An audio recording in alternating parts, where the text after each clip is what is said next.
Welcome again to yet another learning experience. We will study today one of the important aspects of staffing, that is training and development. We had a very slight idea when we started our discussion with staffing. We will focus our attention today in learning the concept of training. What training means, what it imparts. So let us begin first to understand what is the concept of training and what is the meaning of training.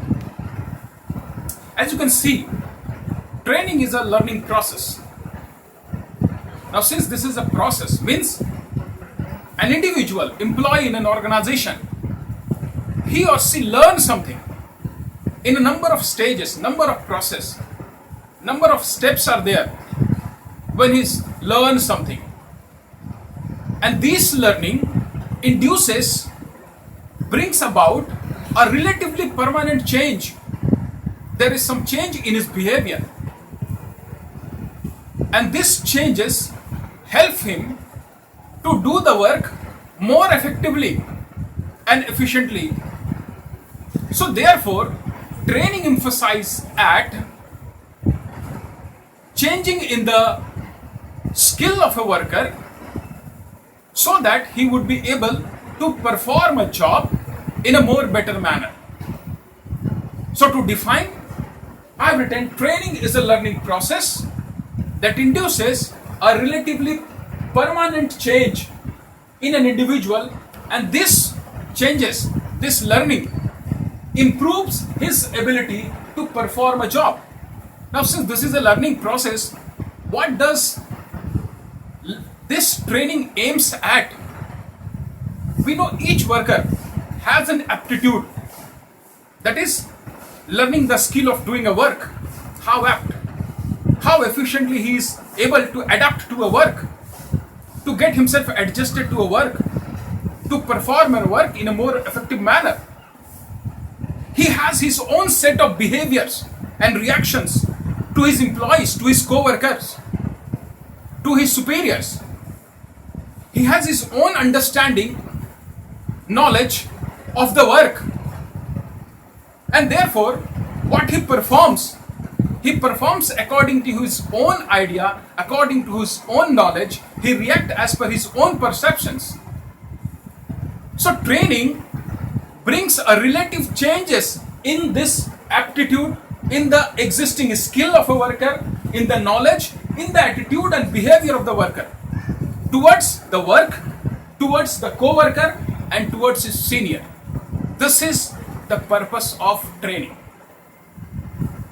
The set of learning, the set of skill, the set of aptitude and attitude that he has, that undergoes a change during training.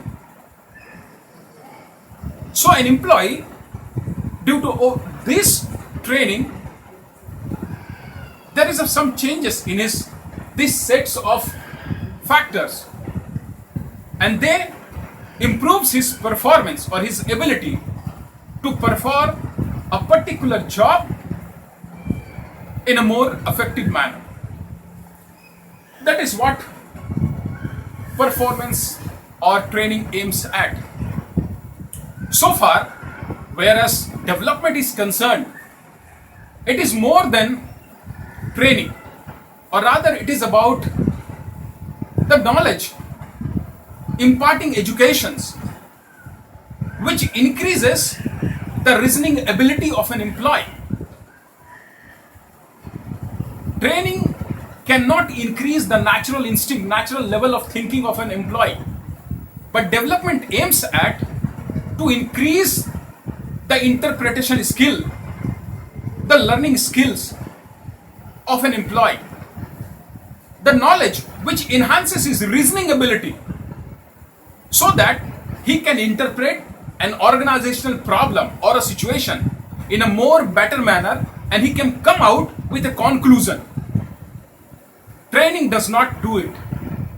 Training only improves his skill of doing a work. It cannot increase the natural instinct of taking sound decisions. Cannot increases the logic of a worker. Therefore, development aims at the improvement of an individual's, whereas training aims at improvement of the performance of the skill of doing a work. So with this set of explanation, let us move to see what is the need of training. The first need of training is that reduced learning time. Now what happens when an employee is selected or he is recruited to a particular job? Then training increases his aptitude to adjust to the work, to learn how to perform a work. That is the aptitude, how efficient he can do a work. So now this learning increases his productivity. It reduces the wastage. So learning improves the performance of an individual in execution of the work, thereby increases his productivity and reduces wastage. The second need of training is improved performance. Now, as training increases the more the skill of a worker, the performance skill of a worker to do a work, it increases the output. So there is a higher level of performance of a worker after undergoing a training. The third one is attitude formation. Training aims at, I have already discussed, that the understanding, the knowledge, the skill that an individual employee has naturally. Training aims at molding those skills, learning, knowledge, so that the employee can be betterly, in a better manner, support and cooperate and have an increased ability to the work. It supports the organizational objective. It supports the work that is being performed in a more better manner. He cooperates with his peer groups, with the co-workers, with the management, with the seniors, with the supervisors. And he is very loyal to the firm, to the organization. That is the purpose of imparting training, because training motivates a worker in a positive manner. Then the next one is aids in solving operational problem. Now in a real work situation, an organization often encounters worker turnovers. That is, workers leaving the organization and joining the new organization. Now this may be detrimental to the long-term interest of the organization, because frequent turnover causes scarcity of manpower to the organization, as well as it can also lead to absenteeism. If the workers are not properly trained, they may encounter some accident in handling the materials and machines.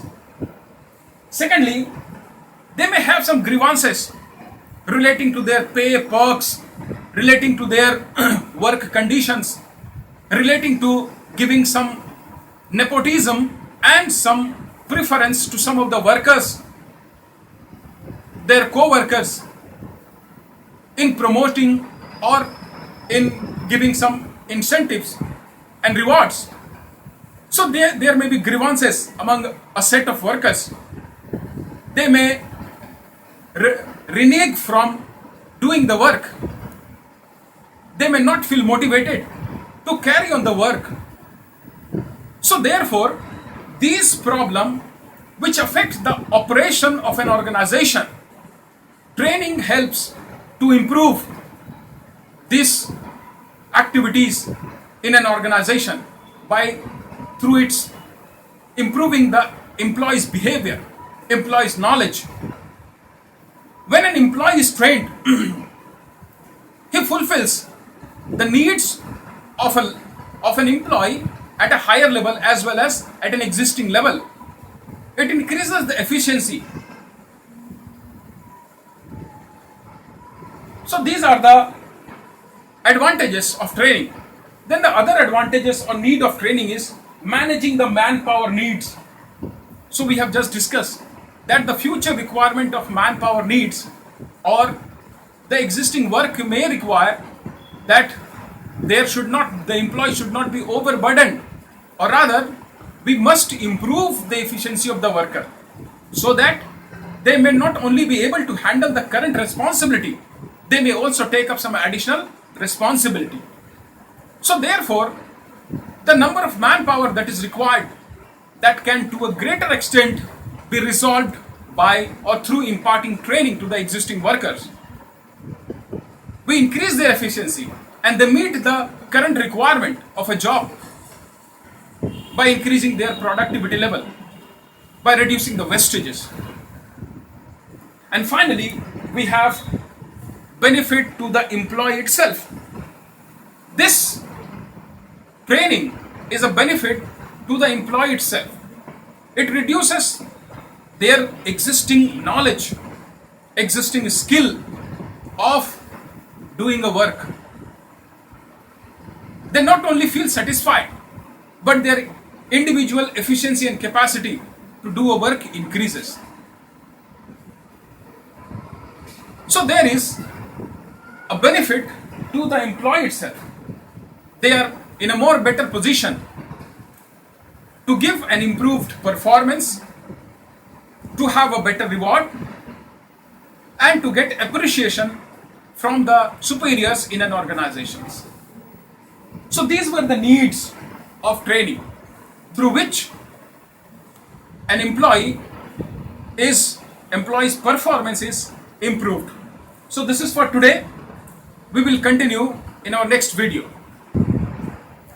So with this note, I would like to add something, that training not only improves the existing level of performance to an employee, but there are other benefits that an employee derives from training. And these benefits are enumerated over here, that employees through training, they acquire some new skills, and learning or acquisition of this new skill, they increases their career prospects. That if there is a prospect of some promotion to a higher job, then these employees may be considered for such better opportunity for higher appointment in the organizational hierarchy. So they have a better career prospect. Second benefit for an employee is increased earning. Now, since training leads to increased productivity, the employee's existing level of handling the work, it undergoes a change. Their skill is refined. They learn to handle the work more properly. Now this training reduces accidents, wastage, and increase the productivity. And due to this increased productivity, most of the organizations, they have a better earning, or rather productivity is directly linked to better earning. So this prospect of better earning can be provided to the employees as well. Then the third is reduced accident. Training, we have just said that enhances the skill of a worker, the aptitude, the proficiency of a worker to handle a work.